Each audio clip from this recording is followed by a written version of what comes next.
Good afternoon. Let the record show that it is Tuesday, December 12th at 4:04 p.m. and we are opening our airport committee meeting. And at this time, I will turn the meeting over to Mr. Davis.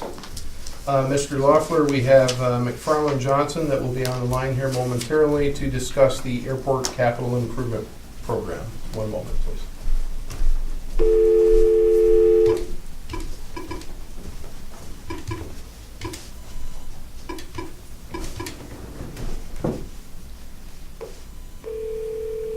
Welcome to teleconferencing. Please enter your passcode followed by the pound sign. Thank you. You will now be joined into your conference call. Hi, good afternoon. Hi, Wade. Hi. And Jeff here. And Zach's on the line as well. Okay, hi Jeff. Hi, hi Zach. Let the record show that we're in public session. We have on the phone Jeff Wood from McFarland Johnson, Zach Staff from McFarland Johnson. Guys in the room on this side, we have Ron Bogus, Airport Manager, Doug Loeffler, Chairman of the Airport Committee, Sam LaMancha, Chairman of the Board, Wade Davis, Executive Director, and John Morrison, Director of Business Development at the airport. So in front of everybody is the Airport Capital Improvement Program. Guys, you have the floor. Okay. Well, we wanted to talk about two things primarily today. One was the capital improvement program, primarily because the updates for 2019 to 2023 are due to the FAA on Friday. It looks, I think, largely similar to what you've seen in the past. The one change that was discussed at the last time we got together a month ago with a similar group was that we pushed down the perimeter road, and that was the road that was intended to get the fuel trucks up and not have to cross the runway. We pushed that down to 2020, and the thought there was that the terminal area plan that Zach's going to talk about in a minute may come up with a better solution, a less expensive solution than spending $700,000 on a paved road to keep fuel trucks off the runway. The cost benefit there is kind of challenging. So we're hoping that the terminal area plan will come up with a better solution than spending all that money on really a very limited use road. True. And Jeff, just to add to that, this is Wade. The other reason was we had the AWAS failure, and with failure of the AWAS, that was a higher ranked item on the NPR. Right. The perimeter road, as you noted, Wade, has very low NPR, and it's going to be the only way to fund that is with your entitlement funding, and that would certainly push other things off. The AWAS is something that operationally I think is significantly more important to the airport, and so we added that design construct project to try to get that done next year. Looking ahead, or looking out a little further, and some of this I think is certainly subject to change depending how the terminal area plan plays out. But we do have the environmental assessment for the terminal area and the drainage study. For whatever recommendations come out of those two studies, the FAA is going to require us to take 2 fiscal years to complete that EA. So any significant projects that come out of those 2 studies or recommendations are going to have to wait until that EA is done. In the meantime, the apron on the south side is in rough shape and needs some work, so we inserted a design project to do a rehab of that apron in 2020 and then construction of that rehab in 2021. And that will set us up then to begin on the other improvements that are going to be required or recommended likely out of the terminal area plan and the drainage study. My thinking at this juncture is that doing something with the terminal apron as far as expanding it is probably going to be job one coming out of the terminal area study, so I put that in as a design project in 2022 along with progressing with some drainage improvements, and then get to construction of the terminal apron in 2023. And again, these are not 5 years out, so this is likely to change as we progress through the terminal area plan. I would think the CIP is going to look different in a year from now when we're looking at this, based on what the terminal area plan recommends. Jeff, Sam here, how are you? Good, Sam, how are you? I'm very good, nice to hear your voice.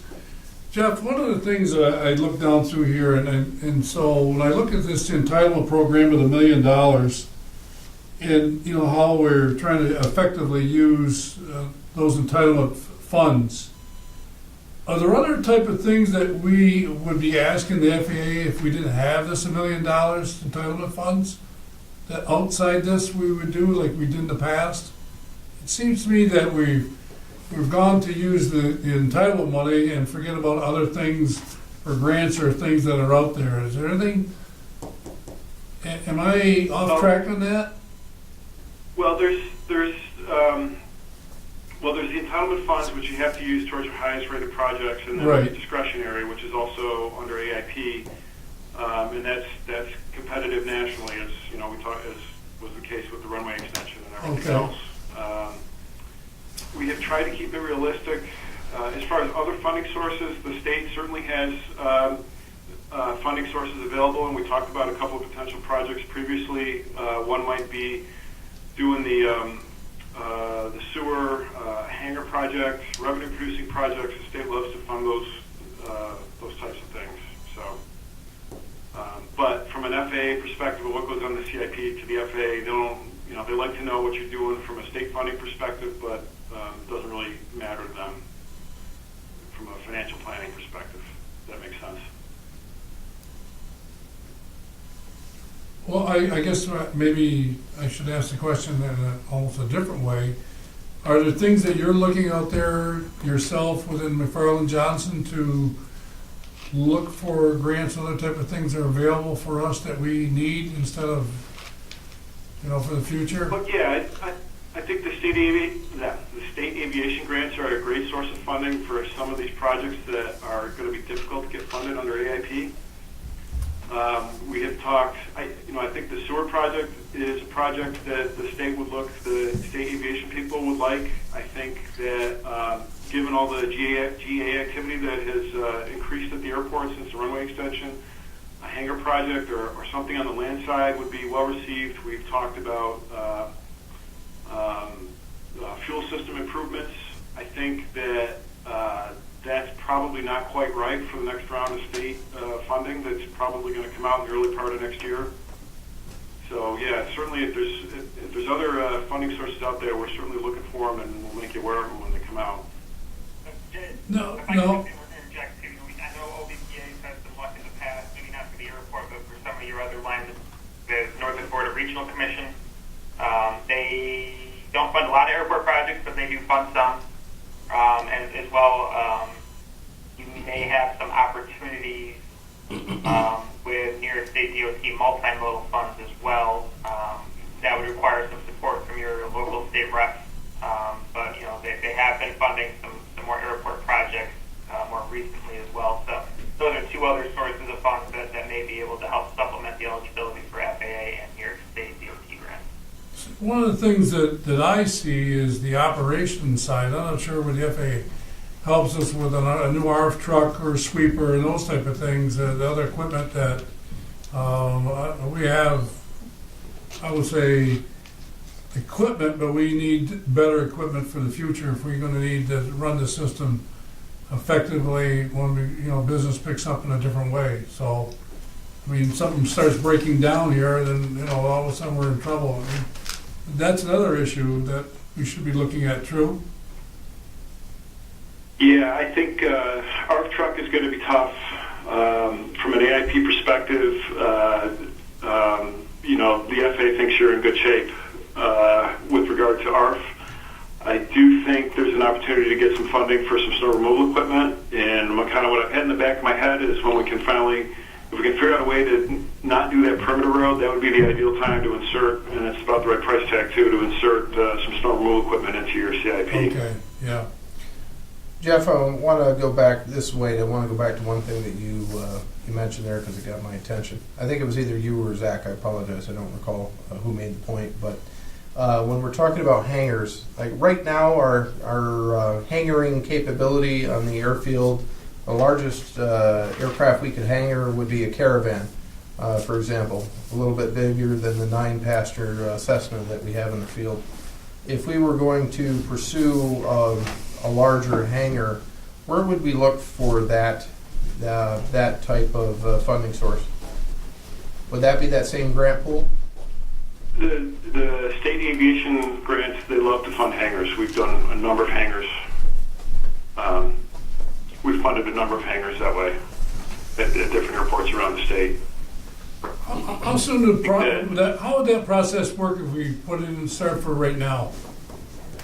Well, so the program, I gotta get my years straight.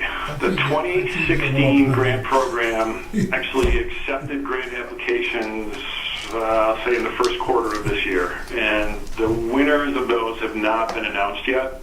What we're told is that when the winners from the last round are announced, shortly thereafter they'll announce the application process for the next round.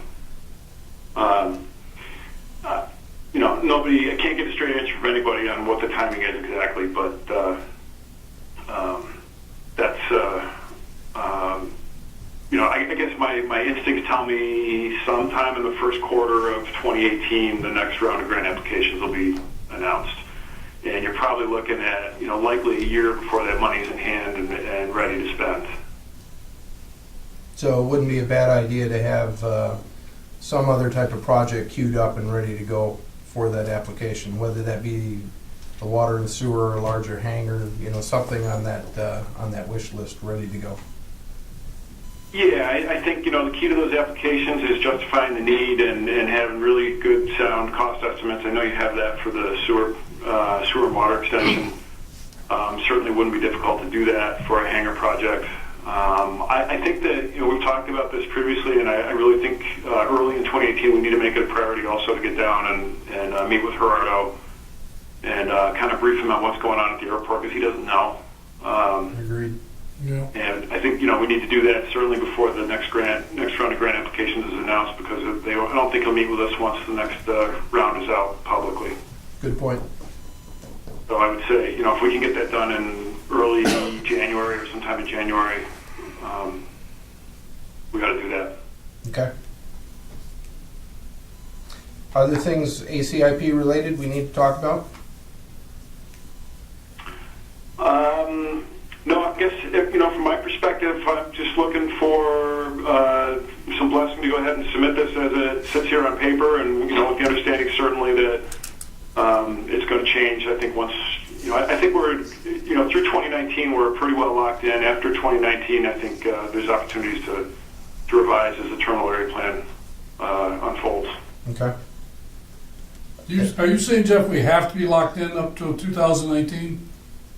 We have to From say the FAA perspective, the MELZAP, that's a done deal. That's going to happen. Okay. So, from setting aside the NPRs for a minute, that's going to be the FAA's priority. But from an NPR perspective, the EA for the terminal area and the drainage, they're going to like those projects, and I think we've at least got an understanding that those will get funded in 2019. okay. There's good prospects will get funded in 2019. Good. Any objections? Not a bit. Not a bit. All right, let's go ahead and forward that on to the FAA then. Yeah. No, wait, I had to email you the CIP data sheets that go with these. These are just the project descriptions, and they just need a signature. If you can send me scanned copies back, I'll get that all packaged up and Okay. Rob. I will take care of that. Okay? Thanks, Jeff. Thanks, Jeff. Thanks, Zach. Zach, Pleasure.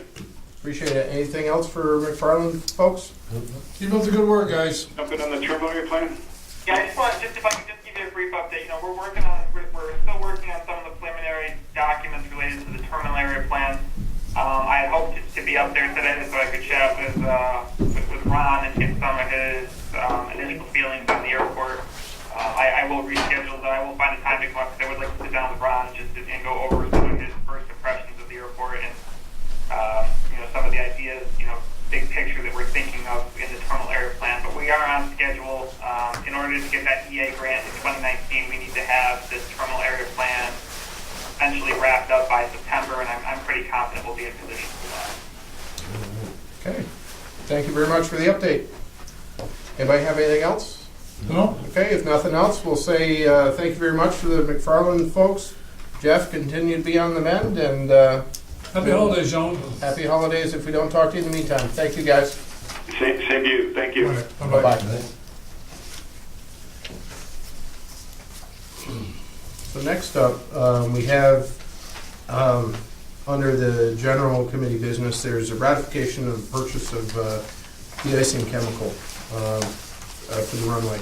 So as you know, we had the diversion back on the 27th of November, and conditions were such that we used 100% of the on-hand inventory of the very expensive de-icing chemical that we need to use on a regular basis. We use 4 to 6 bags each time we use this stuff. It costs around 11, well, not around, for 6 bags, it's $11,735 for this stuff. It works, and we used it all on the 27th, so we needed to reorder some. So based on the fact that it was time sensitive, safety critical, so on and so forth, we went ahead and did it with my authorization. Therefore, we need a ratification on that side of things from the board. And on the other side of things, I'd like to request a pre-authorization to purchase additional de-icing chemical when needed for up to $25,000. So that way, should we run into this situation again, we don't need to have a board meeting in the middle of a snowstorm. For lack of a How better fast is, I mean, like if you have an emergency and you say, I need it tomorrow or next, can you get it that fast? Or you have to plan ahead on this? It is also based on your ability to pay. Well, that's what I'm saying.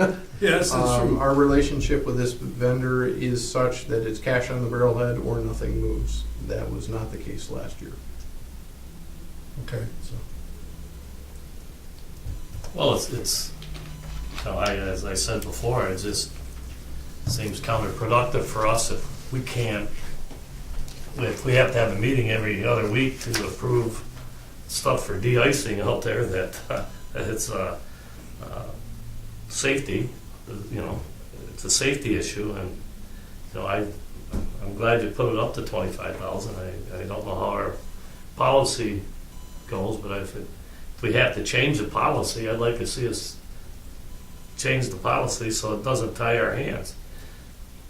So our procurement, that's a good point. Our procurement policy required 3 quotes. 3 quotes were obtained on this. The lowest was New Deal de-icing at $11,735 for 6 super sacks delivered. Let me ask a future question. In the future, if the economics were, we would put a budget together and say, okay, this is what we use for chemicals, and you would tell us, I need $50,000 in chemicals, whatever. And so, isn't that the goal, to, once we stabilize ourselves here, to have a, Well, or is it? it's a mixed bag, no pun intended, because you can't have too much of it on hand because we don't have a place to store it, for a physical place to store it. There's one problem there. The second problem is when you need it, and then you've got to replenish it immediately. So if you have, you know, 2, let's say you have 2 runway events back to back, 2 icing occurrences, then yeah, we could be in difficult straits if we don't have enough on hand. But it's, Well, I don't know how best to answer that. It's well, something I mean, we've got to have. it's a complicated answer, because here's how it's complicated. It's complicated because you could throw $11,000 of chemicals on every time that the plane's coming in. Yes. And you'd say, okay, all right, I'm going. And $11,000 every time a plane comes in, we're broke. I mean, you can't run an operation that way or whatever. So what is the preventive strategies and techniques that are available out there that we need to do before we start throwing $11,000 down on the runway? Now, those who are watching TV or whatever, okay, we're going to watch this. There's no way in the world that I want you to skimp on the chemicals. There's absolutely no way. Right. But I also want to know the preventive programs and the maintenance situation that you have, so that when you do use chemicals, you need the chemicals because of the manual things that you didn't do or did weren't effective enough. And I guess that's what I'm looking at. Right, exactly. And first, you want to try to remove the snow and ice manually if possible. It's only so effective depending on the weather conditions, Sure. temperatures, things like that. Right before an aircraft comes in, if you still have that icing condition, that's going to be pretty much your last resort to get that runway to an acceptable landing platform for them to land on. Yeah.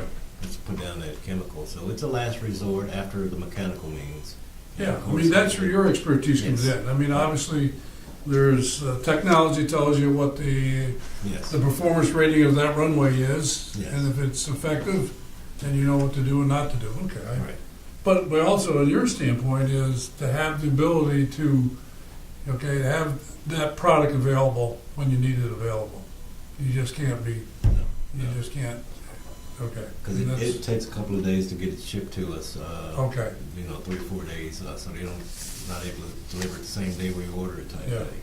And it comes in. on What would be the pallets. conditions to make it where you need to have a chemical on there? What would, I mean, I just traveled from Syracuse today and the temperature was warm, okay, because what we call it, the radiation heating from the sun Right. hitting the blacktop, even though it's cloudy, still warms up the road Yeah. because the temperature or whatever it would be. What happens on a runway and what salt you need or how to do that?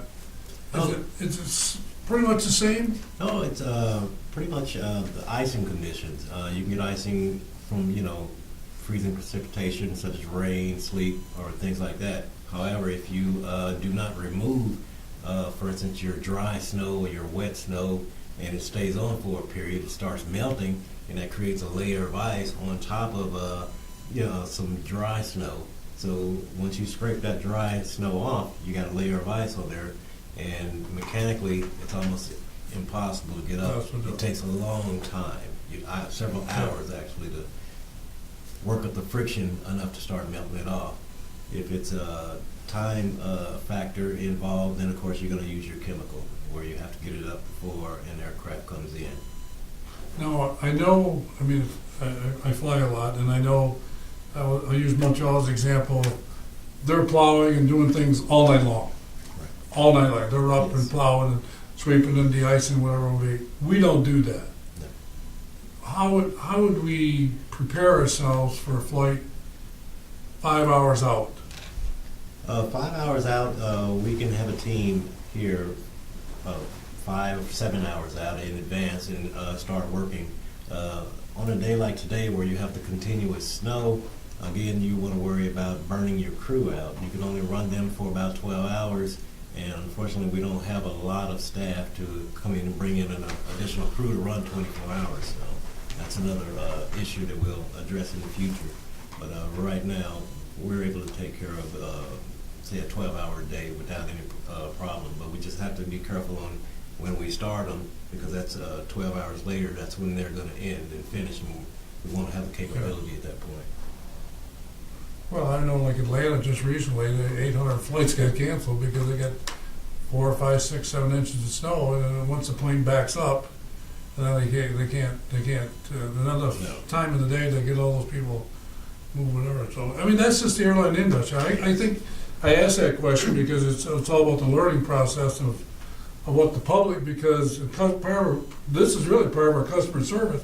Right. Is I know it's funny because when 800 flights were canceled in Atlanta, everybody flew out of here. Right. And so, I mean, that's the benefit of us, is one plane, one runway, get it done, and we're going to provide somebody the opportunity, they're going to fly out of here. That's They're going to true. fly out of here. So your preparation is 6, 7, 8 hours out, Right. and then we kind of go there, unless, Exactly. yeah. Yeah, It's good to know. It's Yeah, good to know. and on that line, it's well known in the industry that it's good to try to get your flights early in the day, because the later you schedule them in the evening, the greater chances there are that they may get canceled or delayed. So Yeah. because of other. Fly early. Yes, exactly. Fly early. So how many bags of this de-icing have we already used? We've used 4 so far this year, 4 bags? 4 bags, and we have 6 on hand right now. One icing event will use up anywhere between, 4 or 5 bags. A truck will hold, from what I understand, 4. One dump truck will hold 4 bags.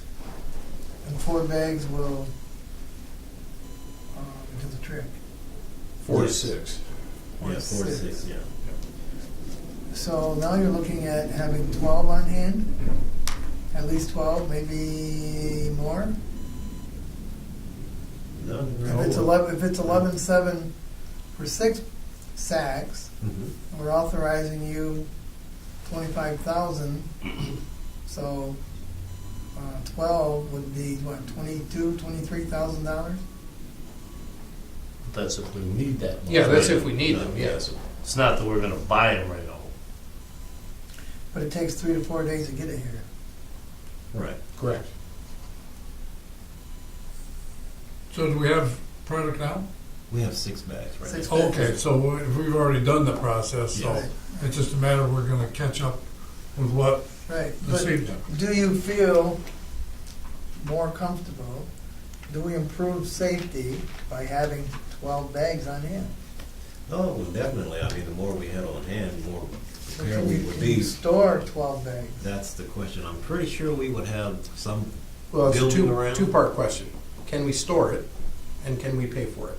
Well, We have issues on both sides. I that we're working through. understand that, but then I go back to the chair's comments on safety, and I would rather have it than not have it, and be shut down and really create problems. So, for the sake of maybe not doing C or D, we do A. But I'm listening to your recommendation. Right. If you feel more comfortable with the safe operation at the airport, that you have 12 bags on hand, then I'm good with the resolution. Because I read it as, we're authorizing you $25,000, you're going to buy 12 bags, Right. right? Before you come back to us. Yeah, possibly. Yeah, you could have basically two icing events before you have to come back to the board again. Yes. Right. Which that could be a week, or that could be Right. 2 icing Who events knows? over 3 months. Right, right. Kind of put it all in perspective. Normally, we have about 2 nasty icing events a year. Last year, we had 11. Right. So it was... Last year was not a good year. Exactly. Now, we didn't use chemical on all 11. I think we only used it on, 5 or 6, maybe, but that was a pretty hefty... So if there's no bill. issue with, I know there's always an issue with money, I understand that. But if we have room for it, and you feel more comfortable with a safe operation with it on hand, and in light of that, because of what the cost could be, is it a line item in your budget? Not yet. I haven't looked at it yet because, again, I'm new to the area. I'm not sure frequency of these storms, how Right. bad it's going to get Right. yet. So that's still something I'm trying to get a feel for. So if we said a year from now, you'd say, okay, this Exactly. I is would what have a better idea of what we would be using. Last year, we had X. Right. Well, that's okay, but But in partial answer to your question, yes, there is a larger number in the upcoming budget for this. Okay. Because we know it's going to be an expense, particularly because of our flight configurations. Last year, we had a lot of flights that had 2 flights on the same day. Mhm. Now we have the 4 flights spread out over 4 days. So just by sake of discussion, you're going to have more icing events, whether you want to or not. And so, That's what I mean, that's what I was going, that's why the budget item Yes, is important, because that's coming up here shortly. that's true. I think one of the things that Doug brought up, and we talked a little before with on camera, is the procurement policy. And for a way to look at what the airport has done in regards to safety, customer Right. service type of things, that the governance committee need to look at to make us more effective to do the things we need to do. I'm not sure what New York State policy that will kind of bump heads in with ever, but I'm not sure. Well, I guess we'll have to look at that We'll and have to see look at where. it. so New York State ABO best practice says that limit should be $10,000, and that's what our policy reflects. In this case, it clearly doesn't work for the airport. So this ratification and subsequent board resolution gives us a workaround for the future. But it's Right. not, what do you want to say? It fixes this problem this time, and that's all it does. It doesn't fix the underlying issue, Right, I yeah. guess, where the Well, policy but conflicts that's- with the business need. But we're trying to fine tune ourselves so we're to be what we need to be. You know, haven't had this issue before. That's right. All right, thanks, Ron. So I guess, We'll move this to the I'll full make, board. yeah, I'll make Make a a motion, move that to full board. A second? All in favor? Aye. Opposed? Motion carried. One other such matter for other, other such matters is we closed on $4 million line of credit, or $4 million loan, sorry, on Friday. Contractors that have been paid in full are Marcy, Murnane, with accepting the MWBE liquidated damages, ENFS, the fuel tank folks, and we will be able to do about a 25 to 50% payment on McFarland, so that should clean up the bulk of our longstanding issues. We will be closing on another $1 million within the next month and a half, and be able to settle up everything else at the airport. So we're finally almost there. Okay. John, anything you got for us that's you're entertaining or dealing with? Thoughts? More? No, we're gearing up right now. Looks the numbers look good. We look like we're getting ready for another big holiday season. So looking at the numbers over the next couple weeks, and we really had good flight numbers last year, so the numbers look very, very comparable to that. So yeah, it should be good. Should be a good season. Is that both destinations? Yeah, both destinations. I mean, this has been, the Orlando run is a little bit different this year in that we didn't have 3 Wednesday flights. So our Saturday flights are running ahead of where they were last year. Is that some of the people that weren't able to travel on Wednesdays have moved to Saturdays? I guess time will tell on that, Doug. But certainly, once we get their numbers have been real strong. I mean, we're looking at probably about 86% load factor for the month of December, based on what I even see of bookings now. The Pi route started out real well. We hit into a slow period. The numbers are, while the numbers in November were running much higher than Fort Lauderdale, post Thanksgiving until we get to about the middle of this month, they're very comparable to where Fort Lauderdale was last year. Yeah. So, this is a down period of travel. I think there's ebbs and flows, and I think we've seen it now 2 years in a row that, right after Thanksgiving, at least until we get to the, roughly the middle of December, is a slower period. I always look at cruise ship lines when they're pricing, because their prices go down. That tells me there's nobody there, and they're trying to throw a carrot out. Our pricing, you go on, you can see a monthly pricing, and you can tell we're in a soft before vacation. Yep. And then after the first of the year, the second or third week of January, soft again. Then you go into February, and then it's a little part there, and after break, soft again. But that's just what it is. It's just and that you have to work your magic with trying to entice people to fly and do those things during those times. John, if I wanted to go to a website and see what days we're flying out of here and what time, what site would I go to? Our website, I guess, I'm not sure, OGS Air. And Really? yeah, just go on, go to flight information, Yeah, and it'll show you Allegiant and Cape Air. but it doesn't show you what time and what day. Sure, if you book a flight, if you go Oh. on and book a flight, What if we don't go that far? That I understand. But if somebody's just looking at it wondering, okay, what days do they go out and what time of the day do they go out? Without booking a flight, can they do that? no, but you don't stay on our site when you book. You go to Allegiant's I know, site. but I'm saying, as somebody looking to fly out of here who's never done it before, and they want to know what day and what time the You flights have go to out. you have to fake booking it. You have to fake book That's it. I do it all the time. I go in and I'm Dr. Right. Ho. And Dr. Ho was born in 1980, and I go through all the things, and I look, and I say, okay. And actually, you can go all the way through down to pick your seat, and you can see, that's where the one that gets me, And it because cancel out. it tells you what seats that if you want to pick are available. It doesn't tell you what the airline is going to pick, because the airline picks them later for you if you don't purchase that seat. Right. So if you want a legroom seat, you're going to pay whatever, 10, 12, whatever dollars it is for that legroom. But, so that's how it There's no works. way you can just, Is- as a No, convenience The to flights somebody. change, I mean, we'd have to put it up, but the flights change all the time. I mean, the Orlando flight across the month could have 6 different times. Okay. and Are you looking, Wednesday it to looks like a Saturday. site to say, How far- Ogdensburg has 3 flights of standardized times?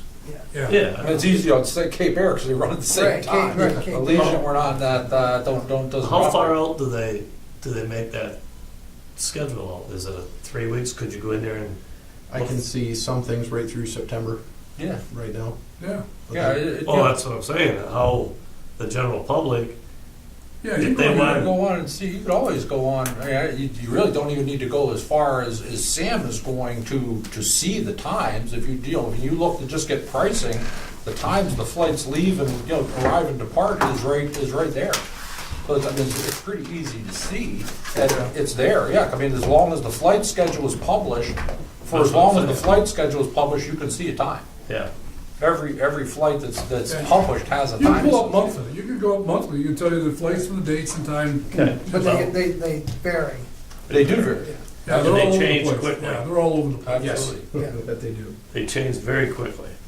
That's what someone had asked me, if it was the same all the time.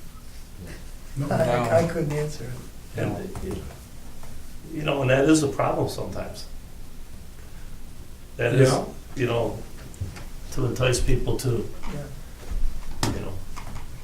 I don't think when people, and I'm not sure I want to say is correct or not, but when you have an open jaw, in other words, you can fly out of Orlando, fly out of here, go into Orlando, all right, rent a car and fly home out of Sanford St. Pete. I mean, I'm not sure if people think because you went in that airport, you have to go out of that airport. You do not. And that's part of. Ready for a more convenient, more reliable, and more relaxing travel experience? Take a look at what Ogdensburg International Airport has to offer. Located less than an hour away from Ottawa, Canada, in upstate New York, all travelers are treated like guests. Ogdensburg International Airport offers non-stop direct flights to Florida through low-cost air carrier Allegiant Air. The airport has a monitored, well-lit parking lot only steps away from the front entrance. There's also discounted and snow-free extended stay valet parking option. Whether you're Canadian or American, you'll be boarding a domestic flight that gets you to Florida in about 3 hours. We invite you to enjoy an easy travel experience, from the short commute to the shorter lineups and wait times at the airport. Unlike connecting flights, you'll know that your luggage is on the same plane and will arrive at the same time you do. The airport also offers daily flights to Albany, New York through Cape Air, with the option to continue to Boston. Direct, affordable, easy. Ogdensburg International Airport looks forward to welcoming you.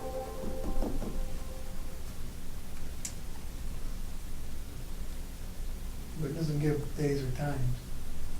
That's just some marketing. Yeah, that's just the thing that automatically Yeah. loads. How come the runway doesn't look like that today? Oh, that's green grass there. What is that green grass?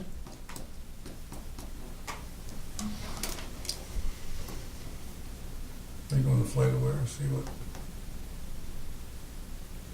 I mean, you can see it listed right here, down at the bottom, like this. These are all the Cape Air flights. For today, you mean. Right. See, let's go find the Allegiant flight here. 644, can't read it. Here's one of the Pi flights right there. Okay. So for example, Sunday. yep.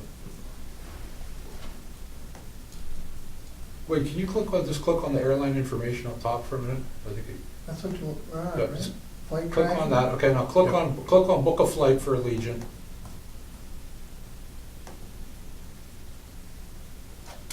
Okay, so you're going to switch now. At this particular point, you're going off of our site, Sam, and you're going to Allegiant's site. Okay. Right. So Okay. you're going to enter in your information, that you're gonna depart from Ogdensburg, Yep. and you're gonna go to either, obviously one of our two destinations. And if you put in you can put in any dates, for sake of argument, we can put in whatever 2 dates he wants to depart and return. So here's, for example, in December, here's the flight combination for Right, the highlighted December. numbers. Yeah, that's the ones bolded are the days we fly. Right, right. Okay, so you're gonna pick that as one of those, pick one of those days as your departure date, and you could even do it that far in advance. Right. So it goes out through August in this case. Cool. So we got a flight going on a Monday? Yes. 2 Mondays and on. Yep. So That's indicative of the change, because we'd always been on Wednesday, Yeah, Saturday, yeah, so at that's some what's- point this changes to Monday. I didn't Yeah, follow so- that through all that far, but I mean, In if May you of click on, 2018. so when you click on this, it's gonna come back up and it's gonna show you, when you enter both a departure date and a return date, if it's a return trip, you're gonna put that in, and when you click on search now, just say you're one adult, it's gonna change, it's gonna say search, click on your search.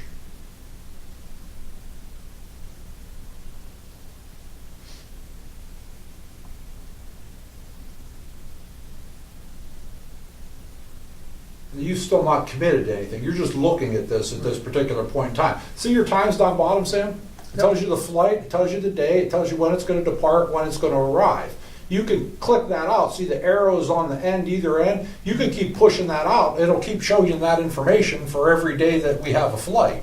Or So- go up to rate calendar up above. That'll show you all the rates on a monthly basis, Yeah. but it does not show you necessarily the times. You'd still need to click onto the individual days to see the actual times that they arrive and depart. See, that'll show you the monthly schedule for fees, but you still would need to go back to the other one to see actually, well, what time does that plane depart? Okay. $55. That's amazing prices. It Yeah. is. That's absolutely amazing. They were asking a simple way to go on and see what day and what time the flights went out. And you Yeah. can't without going through. There's, Yeah. you're not Really- committing to anything, but that's Right. just, that's about the only way Legionnaire.com. you can see it. Okay, Easiest way to see it. all right. Or flycapeair.com. And Cape Air would pretty much work the same. I want them to go to our site. Well, you go to our site, and then, but even still, to get that, you're gonna kick off and go to a Legion Right. site at that particular, that's, I mean, as we've explained, you can only track them so far, Yeah. and you're hoping that once they get to that airline page, that they're then pulling the trigger and Right. booking a ticket, Yeah. but they might just be looking at travel times or prices and then back out of it too. Thanks. How are we operations-wise out there? Operations-wise, we have 6 applications externally, I believe. I think there's 6 in that pot for the airport operations specialist. We'll be reviewing those and scheduling interviews. At the same time, I've opened up another layer of discussion with the union on another issue that I'd be happy to address off camera on that. Okay. So we're moving slowly, slower than I'd like to get the operation side filled. We also had a conversation with our agent at the airport today to see what we can do to speed things up as well. Still looking at the same scenario we did last time we offered it? On the union side or on the private side? Which, What we were offering a union side, I guess, as someone moving into it, and grade and everything. yes, there is something there though that I'm not comfortable talking about on camera on the union side. Okay. So, a new line of discussion I opened with the union. Good. Other than that, I don't have anything else for other such items for discussion unless anybody else has anything. Hey, Marie, you want us to stay any longer, or are you okay? Just get a turn. Yeah, I'll entertain a motion to adjourn. So moved. I'll second that. All in favor? Aye. Opposed? Motion carried. Thank you. See you. Thank you. Thank you.